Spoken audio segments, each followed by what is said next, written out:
morning, my friends. This is Dr. Williams, of course, with Real Talk Radio.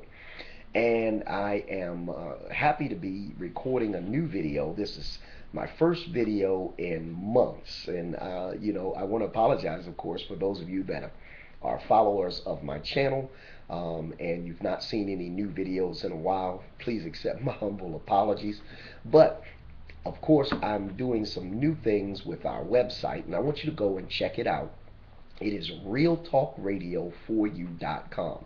Again, that's Real Talk Radio, the number 4, the letter U.com. Okay, go check that website out. Now, I want to talk to you today. Of course, I was just on the air, and for those of you that don't know, every Wednesday at 11:30 a.m. we are on WAGR 1340 a.m. in Lumberton, North Carolina, and you can stream that at WAGR1340am.com.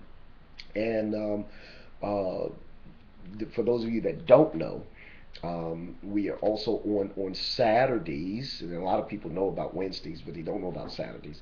We're on at Saturdays at 2 o'clock p.m., and we usually do those broadcasts live. Today, I did the broadcast live via telephone because I was here in my office in South Carolina. So, join us, of course, for those radio broadcasts. I promise you it'll bless you. I was just discussing dealing with momentary lapses of the flesh and how to deal with those, giving you some clues and hints, some cues on how to deal with that. So I wanted to do a short video here on YouTube to help you to kind of understand those things that I was talking about on the air. And for those of you that didn't catch the on-air broadcast, this will be good for you. So first thing I want you to understand is that the Bible said, there's no temptation taking you, but such is common to man. But God will, with the temptation, make a way of escape that you'll be able to bear. In other words, what you're going through, what you're experiencing as far as temptation goes, it's not new. I mean, everybody suffered temptation. Everybody's been through some type of temptation. Even Jesus was tempted. The Bible says he was led up into the wilderness, be tempted by the devil. So even Jesus was tempted. But there's a difference in temptation and sin. We can't allow ourselves to fall victim to that temptation. So that being said, I want to deal with dealing with momentary lapses of the flesh. Momentary lapses of the flesh. First thing, let's talk about carnal desire, because carnal desire is what feeds the flesh. That's what can be considered a lapse of flesh. In other words, your flesh attacks you, attacks your spirit man. Your body craves or desires, wants something that it cannot, should not, must not have. So there are 3 levels of carnal desire. This is as the Spirit of God has shown it to me. 3 levels of carnal desire. The first level is attraction desire, or attraction and desire. In other words, we see it, we hear it, we smell it, and we want it. Oh, I want some of that. Oh, I'd like to have that. Oh, I'd love to be with him. Oh, I'd love to be with her. We see, we hear, we smell. Our senses tell us that it is good. We touch. Our senses tell us that is good. We taste. Our senses tell us that is good. There's a reason the scripture says, touch not, taste not, handle not the unclean things, God said, and then I will receive you. So what do we have to do? We have to remember that we see it, we hear it, we smell it, and that's how it enters our mind, right?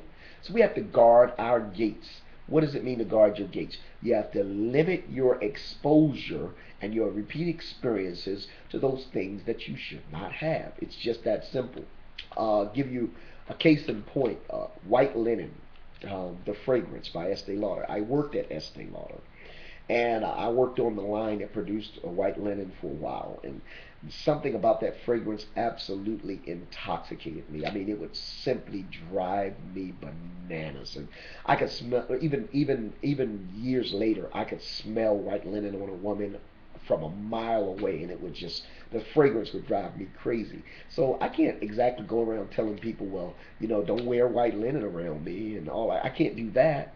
So what I have to do is I have to learn to control my desire, my flesh, my attraction to that. I have to limit my exposure as much as possible and then control my desire when I'm exposed to it.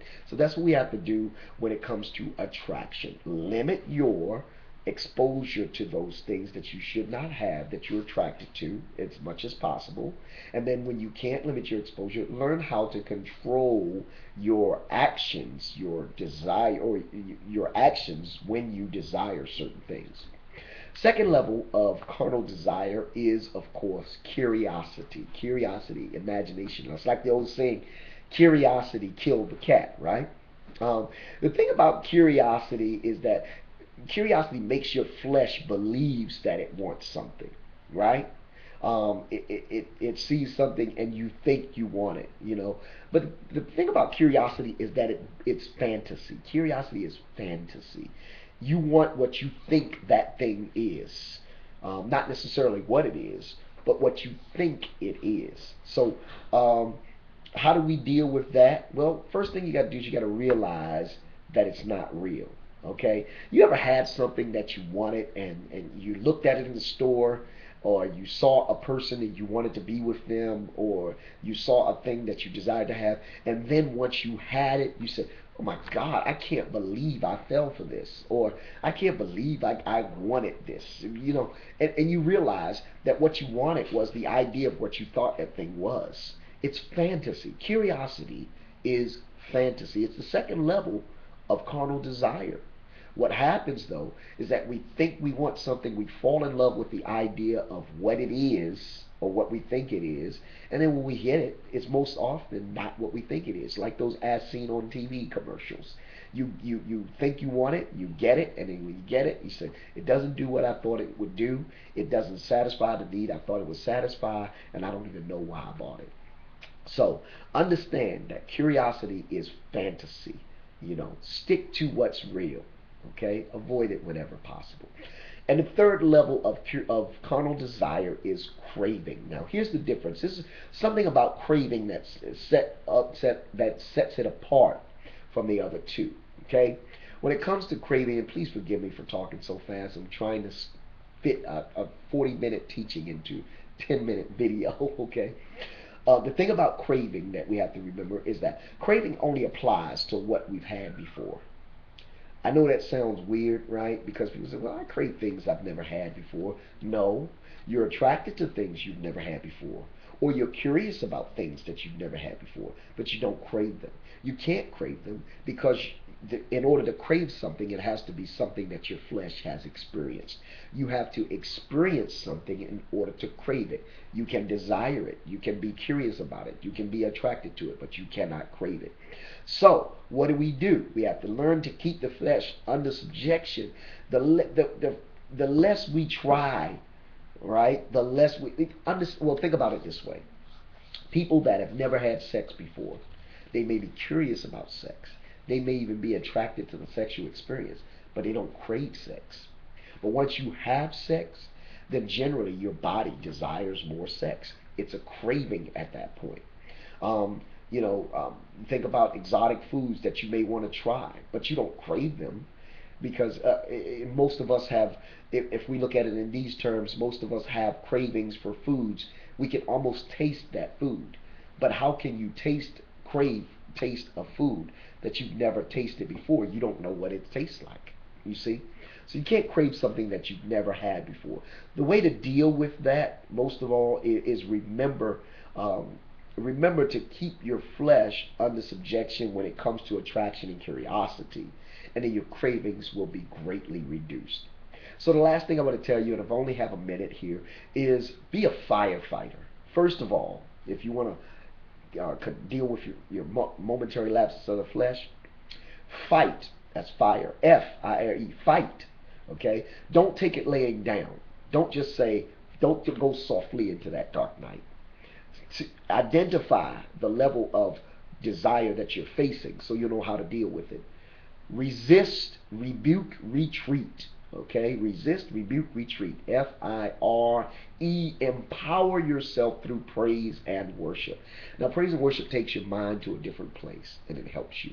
Okay, so I've got to close this video right here because my time is running out. And I want to remind you to join us at realtalkradio4u.com. Remember, my prayer for you is that you live as long as you want and never want as long as you live.